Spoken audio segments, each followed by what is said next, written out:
Baik, Assalamualaikum warahmatullahi wabarakatuh.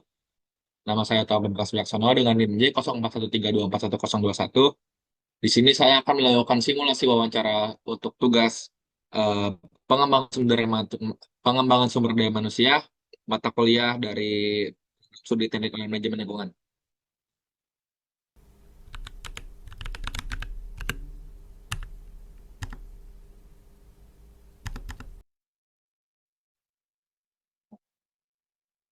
Baik, sebelumnya boleh perkenalkan nama Anda terlebih dahulu.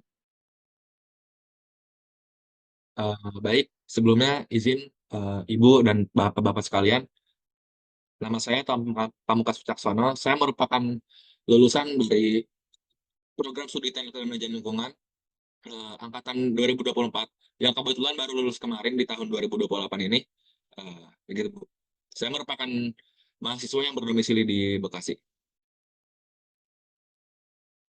Nah, langsung saja ke pertanyaannya. Apa yang Anda ketahui tentang peran dan tanggung jawab seorang petugas HSE di tempat kerja? Eh, Menurut saya, tugas saya itu adalah petugas yang memastikan bahwa seluruh aktivitas kerja berlangsung dengan aman, sehat, dan ramah lingkungan. Tugas utamanya meliputi identifikasi proteksi bahaya, penilaian risiko, pengembangan prosedur keselamatan, serta pelaksanaan pelatihan dan inspeksi rutin. Petugas HSE juga berperan dalam investigasi insiden, pelaporan kepada manajemen, dan memastikan kepatuhan terhadap regulasi K3L yang berlaku. Mereka ini yang menjadi penghubung antara kebijakan perusahaan dan praktik keselamatan di lapangan.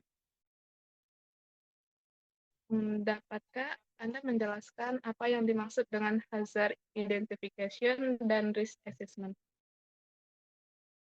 Baik, untuk hazard identification itu merupakan proses sistematis yang untuk mengenali potensi bahaya yang dapat muncul dalam aktivitas kerja, baik dari alat, bahan, proses, maupun lingkungan. Nah, kebetulan dia tuh bersinambungan dengan risk assessment tadi, yang dimana risk assessment ini dilakukan setelah melakukan bahaya identifikasi, yaitu penilaian terhadap tingkat risiko berdasarkan kemungkinan terjadinya dan dampak yang ditimbulkan. Hasil inline ini digunakan untuk menentukan prioritas pengendalian sehingga risiko dapat diminimalkan atau dieliminasi secara efektif. Baik, untuk pertanyaan selanjutnya, bagaimana cara Saudara Tommy menangani kondisi darurat seperti kebakaran atau tumpahan bahan kimia?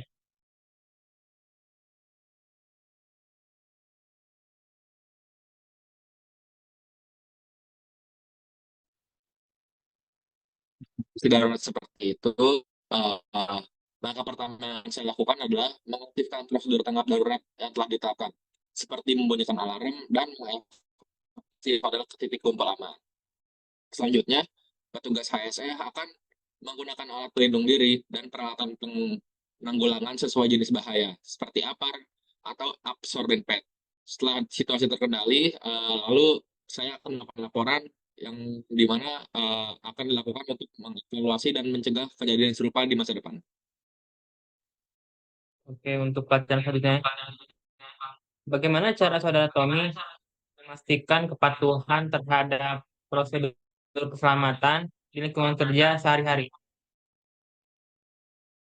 Baik, untuk memastikan kepatuhan terhadap prosedur keselamatan, saya akan melakukan inspeksi secara rutin, observasi pelaku kerja, dan memberikan edukasi secara berkala. Saya juga akan menggunakan checklist dan audit internal untuk memantau implementasi SOP. Jika ditemukan pelanggaran, saya memberikan teguran secara profesional dan melakukan pembinaan agar karyawan memahami pentingnya keselamatan kerja. Karena keterlibatan aktif karyawan itu merupakan suatu pelaporan bahaya yang menjadi bagian dari strategi kepatuhan. Baik, selanjutnya pertanyaan selanjutnya, bagaimana Anda bersikap jika menemukan rekan kerja yang tidak mematuhi prosedur keselamatan kerja? Jika saya menemukan rekan kerja yang tidak mematuhi prosedur keselamatan, saya akan menegur yang pasti dengan cara sopan dan profesional.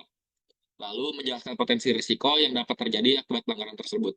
Saya juga percaya bahwa edukasi dan komunikasi yang baik dapat mendorong perubahan perilaku. Jika pelanggaran berulang, saya akan melaporkannya kepada atasan saya atau tim HRD saya yang menindaklanjuti sesuai dengan prosedur. Baik, pertanyaan selanjutnya, apa yang Saudara Tommy lakukan jika atasan meminta Anda mengabaikan prosedur HSE demi mengejar target pekerjaan? Dalam situasi seperti ini, pertama saya akan melakukan etika yang saya pelajari dalam profesional dalam bidang kerja. Pertama, saya akan memegang teguh pada prinsip keselamatan kerja, yaitu saya akan menjelaskan kepada atasan saya bahwa prosedur KSE ini bukan merupakan hambatan, melainkan perlindungan bagi semua pihak. Saya akan mencoba menawarkan solusi alternatif yang tetap aman dan efisien. Namun, jika ada tekanan dari atas terus berlanjut, saya akan mendokumentasikan penolakan dan melaporkan ke Komite HSE atau HR sebagai bentuk tanggung jawab profesional. Jadi untuk pertanyaan selanjutnya, bagaimana cara saudara Tommy mengkomunikasikan kebijakan HSE kepada karyawan lain agar mudah dipahami?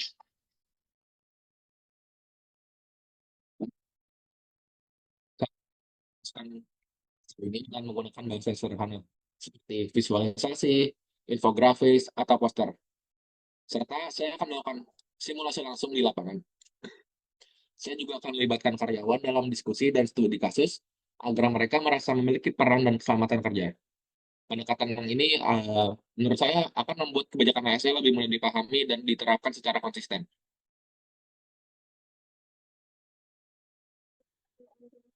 Selanjutnya, jelaskan bagaimana saudara Tommy merancang atau melaksanakan program pelatihan keselamatan di tempat kerja.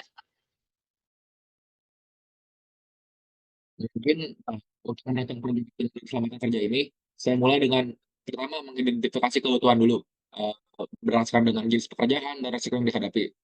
Seperti saya menyusun modul pelatihan yang relevan dan interaktif, menggunakan metode seperti simulasi, role play, dan quiz. Setelah pelatihan, saya melakukan evaluasi melalui pre-post test dan observasi perilaku kerja untuk memastikan efektivitas program.